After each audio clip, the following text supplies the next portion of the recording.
Hi, today's video is going to be showing you some massage techniques for the forearm. And normally I do the arm as a whole, but just for the video today, I'm going to break it down into the extensors and the flexors of the forearm, and then we're going to do some hand massage as well. So just applying the lotion. I'm using Naki Sports Massage Lotion today, which I find is a great product and really gets in and allows you to perform your techniques without a lot of top up, but it doesn't leave the body greasy like quite a few other products. So we'll start off with some effleurage techniques. While you're working, try and keep your posture. So couch is quite high today for me, but we don't need so much pressure on this body part. Saying that, the forearms can take a lot of pressure and we don't actually realise how often we use them in life, but being massage therapists, it's a great treatment to have.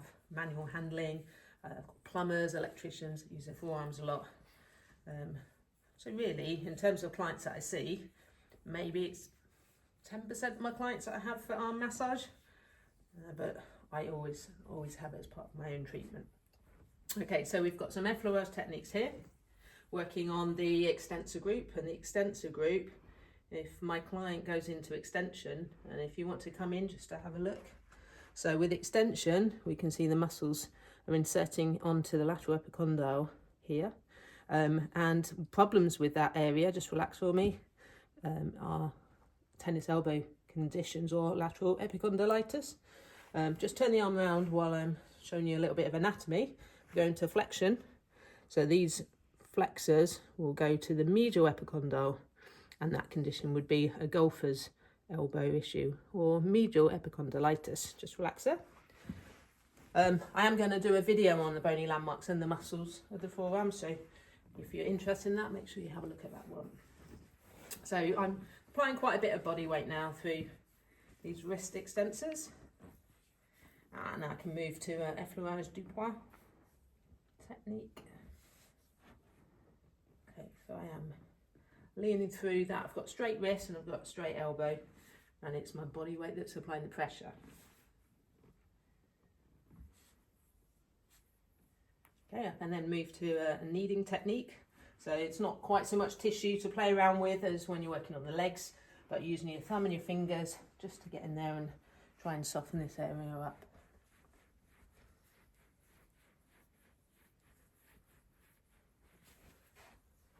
Okay, you can use knuckles like this as well if you don't want to use your thumbs, so that the sensation will feel similar. And I'm going to move to a technique called lengthening. So lengthening, if you've watched the other videos, we do it on most body parts, is where you first shorten a muscle and then you will apply a stroke at the same time that your client actively, or you do it passively, we lengthen the muscle together. So for this one, we'll have the arm just slightly off the couch. I'm going to take them to a short position here, and as I work my way up those extensors, I'm going to take my client's wrist down or hand down like so to the end range. Now my client on the couch here is a bit tight in their extensors, so normally we get down to about 80 or 90 degrees, but I'd imagine that's about 60 there. It will feel quite deep, especially at the top as you get up to the elbow here. But for tennis elbow conditions, this is actually a really effective technique, and it takes all the pressure here off that tendon at the top. Okay, that is a passive technique I'm doing. If we want to do it actively, the client will do the same technique, and you can, if you want to, apply a little bit more pressure. So the client's moving their hand like so, and they're more in control of the movement. I would say with this one, just watch where you're standing. That's great. Okay, and relax there. Bring the arm back onto the couch. That's feeling nice and warm now. I don't know if you can see the red on the video, but there's definitely some erythema here. Okay, we can go a little bit deeper now, and we're going to do a stripping technique. So just come in a little bit. I want to show you something. There's a bit just at the wrist joint here. If we start too low down, I don't know if we can probably see, but me kind of flicking over this area, I don't know if that's obvious on the video, But if we start too low down, you're going to flick over. It's a junction for quite a lot of tendons, and it is quite painful with no positive effect for massage. So we're not there to twang tendons about. I want you to start a little bit higher and go into the more muscular part of these wrist extensors. So we're going to reinforce our thumbs and work slowly up to that lateral epicondyle, or the outside bit of the elbow. Okay, I'm looking at my client's facial expression, and at the moment he's pretending that he can't feel it. I'm not sure if that's the case, because it will feel quite firm, this. If you have got a tennis elbow issue, you don't really want to be going over the tendon itself, so you're going to just go up and stop before you get to it here. Okay. So you can use your thumb, you can actually use it as a knuckle. I mean, depending on the size of your elbow and the client's arm, you could use an elbow, but I'm opting not to use that one for today. So let's see that off a little bit. I will show you a technique that we do at level 4 sports massage. It's called soft tissue release. So it is really similar to lengthening, but it's actually a bit more specific. So a soft tissue release, you would shorten the muscle first, then you put a lock in. So instead of having it as an effleurage technique, you lock it and then you stretch away from that point. So again, I keep talking about tennis elbow, but just come in here and look where I'm pressing. So that bony bit there, lateral epicondyle, want to come down about 1 inch. So now you can see I'm on the tendon. I'm going to get my client to go into wrist extension. I'm going to put a point there and I'm going to lock it quite firmly, and then slowly the client's going to go into wrist flexion. They're going to do it themselves because I've got both hands on my client here, so it'll be quite hard. If I need to, I could apply a little bit of extra pressure on the end there with my own knee on the hand. Okay, and next one, I'm going to move down about 1 inch or a couple of centimetres, lock in there, and then the client's going to move the hand again. So with the client doing it themselves, it's an active STR, and it does mean that they stop when they actually feel it, rather than when I do it. I like push them a little bit further, and we do a set of 3. That's brilliant. Again, that's quite hard work for them, and it will feel pretty deep, so please soothe off afterwards. Okay, so I'd say that's a pretty thorough massage there on the, it's called the posterior arm, this, because anatomically that is the anterior arm when we're stood in anatomical position.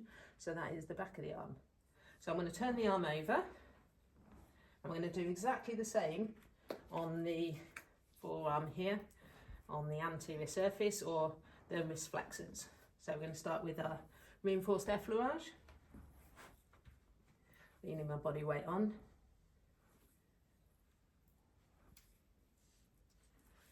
Okay, I can go a little bit deeper, so I can change to a effleurage du poing technique.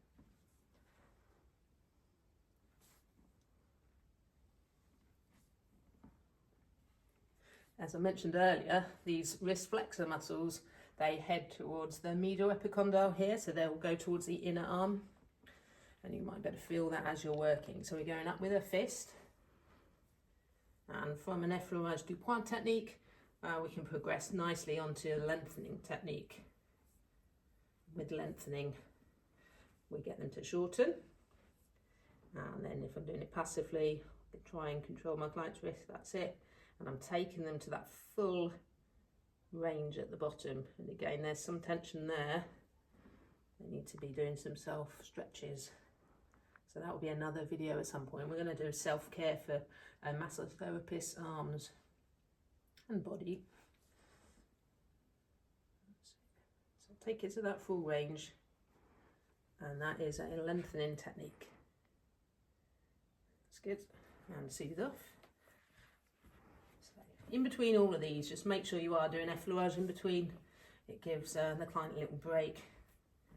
It's a little hard. I wouldn't say it's light, it's still firm, but not quite so deep as the other techniques. We can go into some kneading on this side, And also when you're kneading here, we've got a muscle that we're working on. We haven't mentioned that one yet. It goes across here.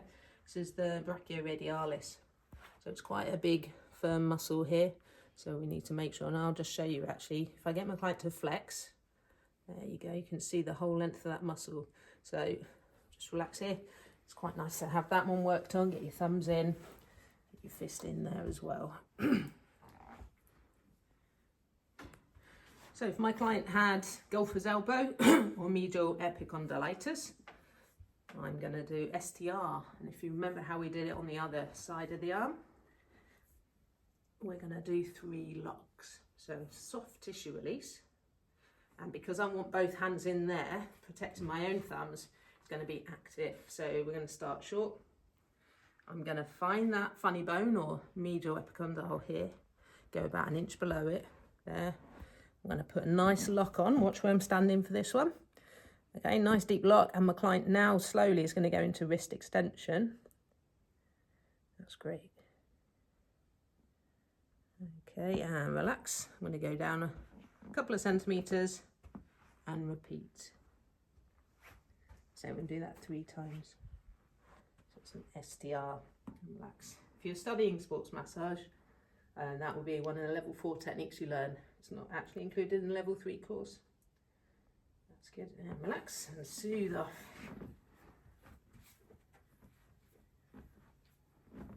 Okay, so there was quite a lot of pressure going through these fairly small muscles in relation to the rest of the body.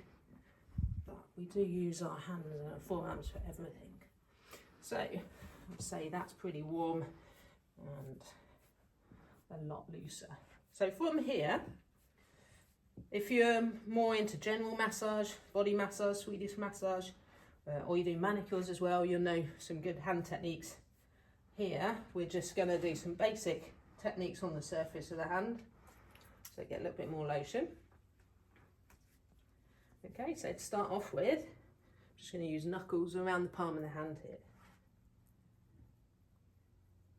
Now you'll find 2 pads of thicker muscular tissue on the hand. This pad here around the base of the thumb, it's called the thenar eminence.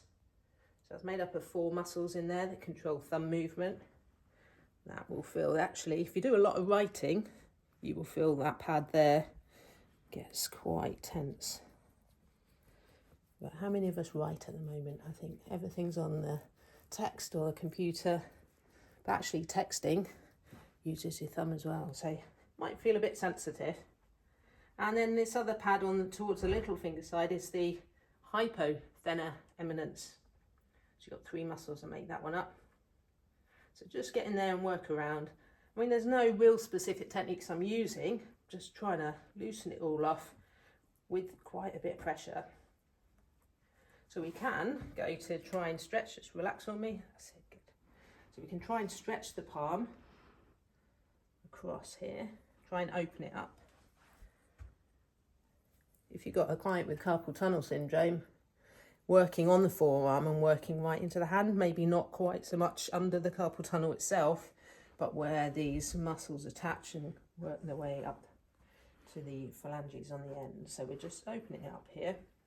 What we can also do, if you've had a look at the foot video, is to do some traction between the metacarpals. So you can see what kind of movement they have there. So I'm holding number 4, I'm moving number 5, metacarpal. Okay, I go to these 2. So you can see the movement in between. Hold 2 and 3 that way. And then there'll be a lot in here. But this pad here, in acupuncture, this spot is called large intestine 4 or hegu. But it's a really powerful point in the body. And if you've done any kind of Eastern medicine training or acupuncture, this point here is great for acupressure or a needle point. And it helps relieve a lot of pain anywhere in the body.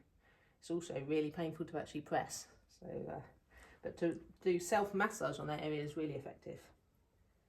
Okay, so just soothe it all off. And not sure how long we've been going, but that would just be one forearm and hand. We haven't even gone into the upper arm. So there will be another video on bicep, tricep and around the shoulder and the lats.